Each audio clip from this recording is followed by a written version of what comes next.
Because anybody who spends much time around me realizes quite quickly that it's all about what's for dinner. I mean, lunch is important. Breakfast, best meal of the day, but let's get serious about dinner.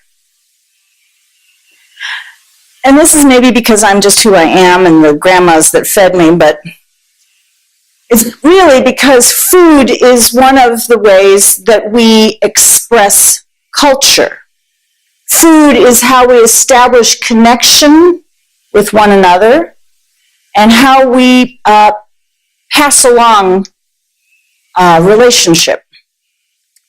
Who eats what and when and with whom is very important for human beings. Think for just a moment of the kid who has to eat lunch alone in the middle school cafeteria. Think about the family gathered around the table, eating the foods of our ancestors. Think about sharing one perfect peach with one beloved person.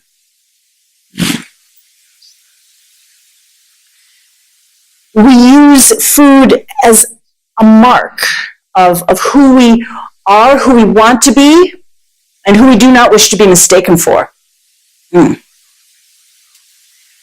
Think about the decision to buy organic kale or grass-fed beef. Think about what kind of peanut butter you use. Do you get that natural kind where you have to stir the oil back in and it's just salt and peanuts and that's it? Or do you get the kind that's got some fat added and a little bit of sugar, the kind that the kids really like? Are you a choosy mom that chooses based upon nutrition and sustainability? Or are you choosing based upon what you can afford and what the kids will actually eat? Please tell me that you are better than I am and that you have not stood in front of the peanut butter section of the grocery store paralyzed, trying to decide which kind of peanut butter to get based on the kind of jar it's in, plastic or glass. Which one is more recyclable? This is because in our era, food shopping means you have to make nutritional and financial decisions, but then we're also reminded that our food decisions are these ethical statements. And don't buy that granola bar. It has palm oil in it. And palm oil plantations are destroying the last remaining habitat of the orangutan. Maybe we're also reminded that this is only the third week of the month and there's another 12 days before you get your paycheck, so maybe we don't even really need granola bars at all. We're just going to have some peanut butter sandwiches. But what kind of peanut butter?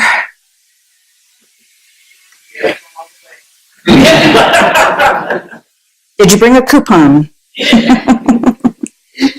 Listen, either way, what I'm going to encourage you to do is to just spend the time with the kids. Make the peanut butter sandwiches together, and then sit down with them while they eat and talk about whatever there is that needs to be talked about. Because this is what our children will remember. How you sat with them and talked with them. And the smell of the peanut butter is going to get stored away in some part of the brain's memory banks. And then years in the future, when the child is grown, they will catch a whiff of peanut butter. And they will remember how you both sat and ate sandwiches together once upon a time. Because that is how memory holds us. And for whatever reason, whatever adaptive, evolutionary reason, the sense of smell is very closely allied with emotion. And the sense of smell is most apt to trigger memories. And that's why fragrant food memories are some of the sharpest that we hold. I would also observe that deprivation is very helpful too.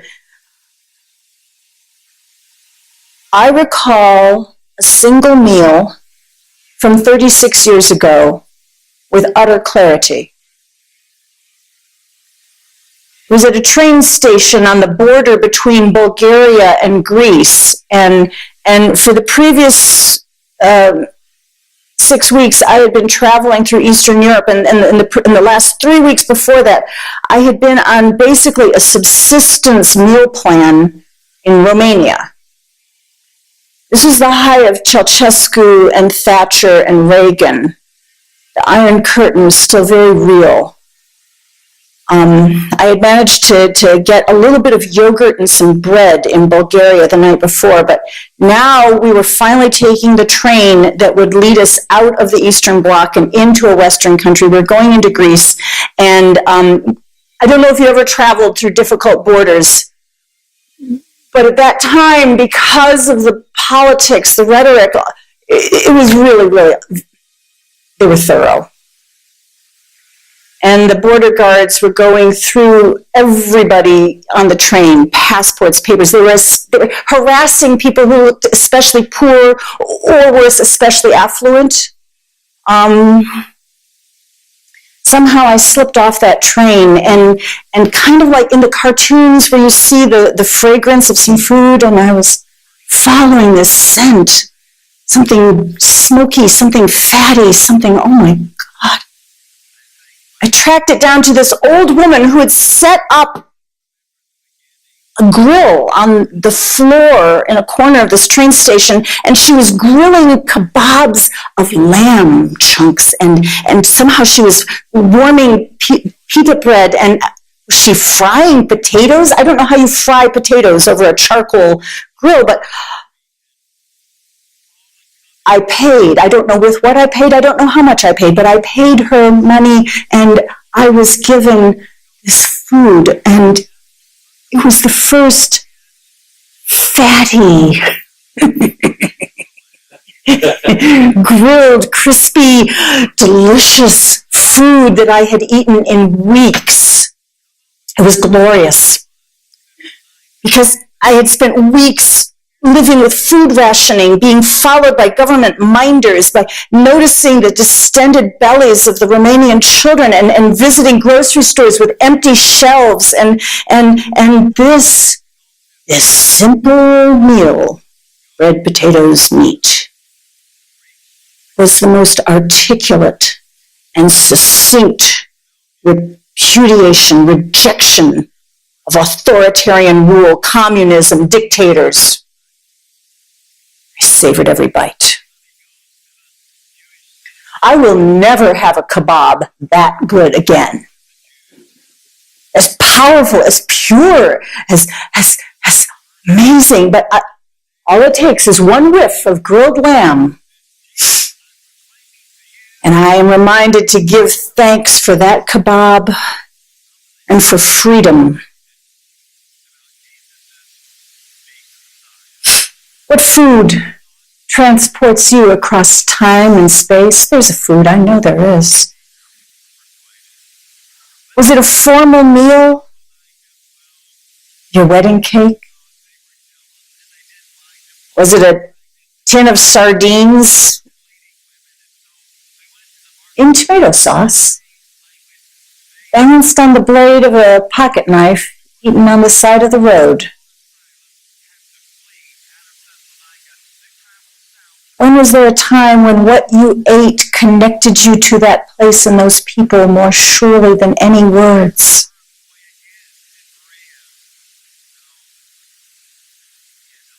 Let me tell you about pitzel. Pitzel, I see them in the stores sometimes, and I'm totally baffled. What, you can buy pitzel? But they won't be made good. Why would you buy a pitzel? Pitzel are you could call them a cookie, but they're not very sweet. And when I bake pitzel, No matter where I am, whatever kitchen I'm in, I am transported back to Grandma Minervini's basement kitchen in East Detroit.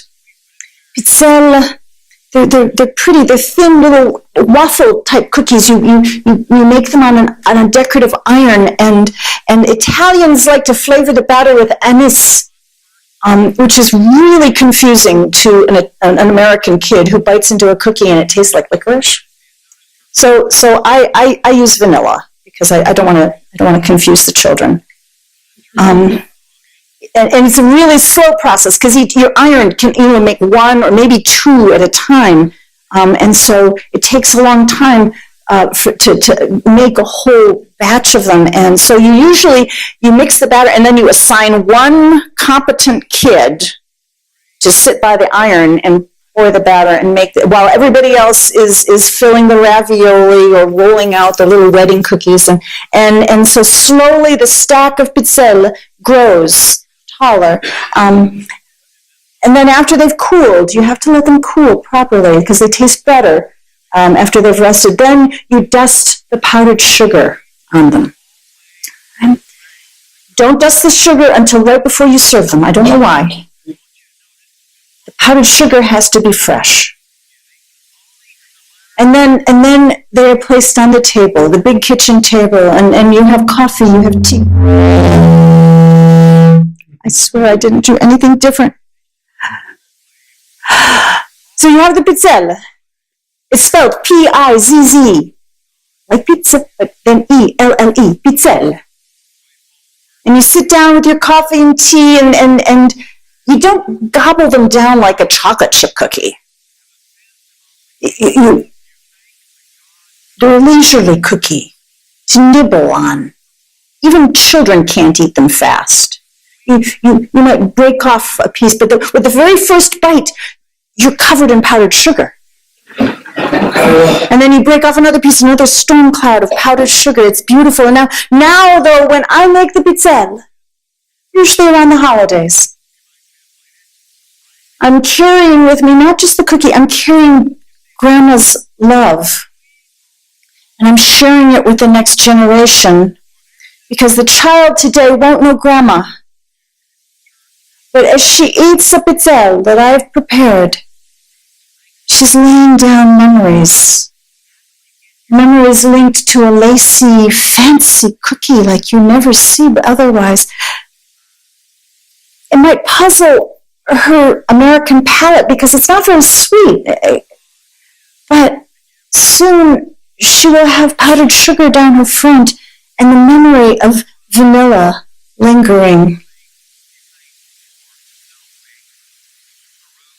This year, especially this year, given all that we must consider, Thanksgiving will be once again charged with the rhetoric over immigration, over how or if to welcome in strangers. We will once again ride the reverberations of racism and colonialism, and like me, you might find it is hard to swallow the lies of the Pilgrim's Thanksgiving without experiencing moral indigestion.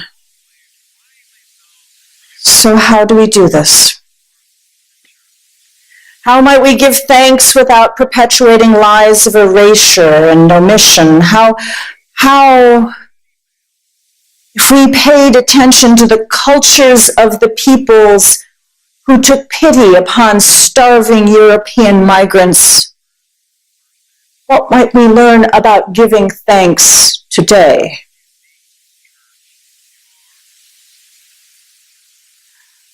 We might have learned the practice of giving deep thanks, 360-degree thanks.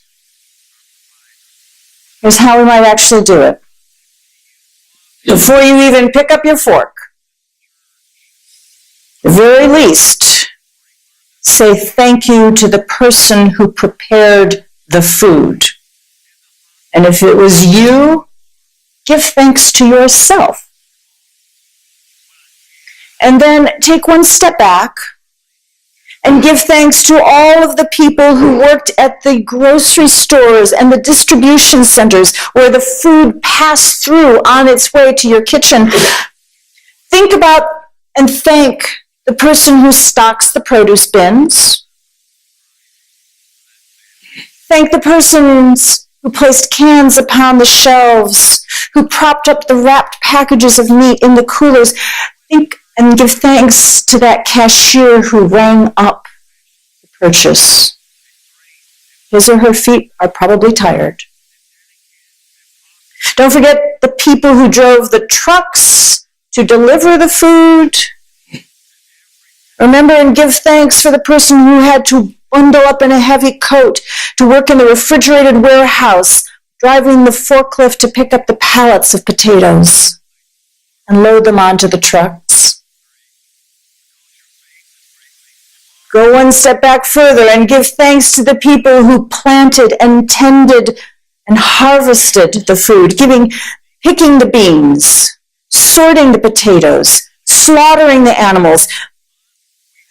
Today, this work is considered low-skilled labor, and the people who do it are usually ignored. Well, remember how in previous days, if you wanted a potato, you had to plant the potato and water the potato and dig the potato before you could ever get around to peel the potato, much less mash it.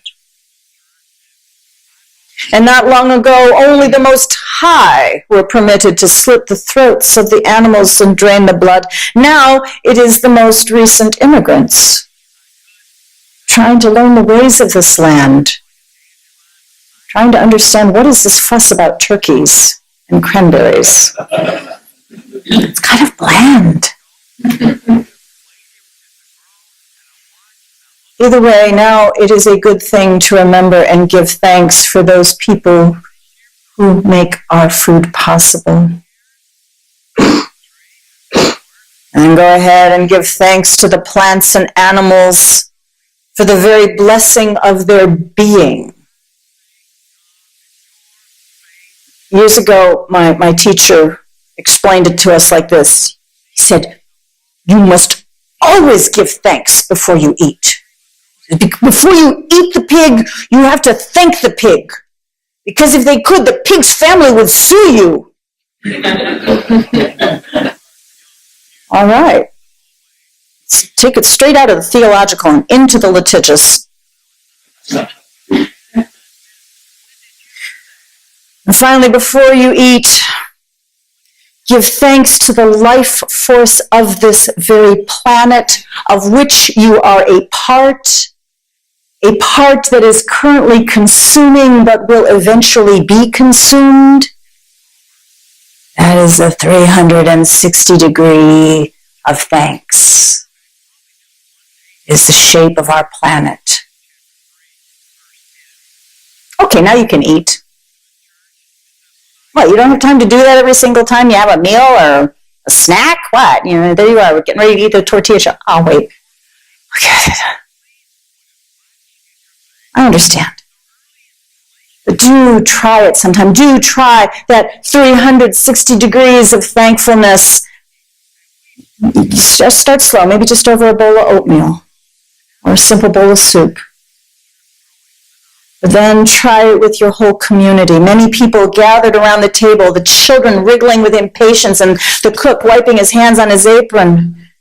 And that fragrant steam of the food coming up off of the bowls and the platters.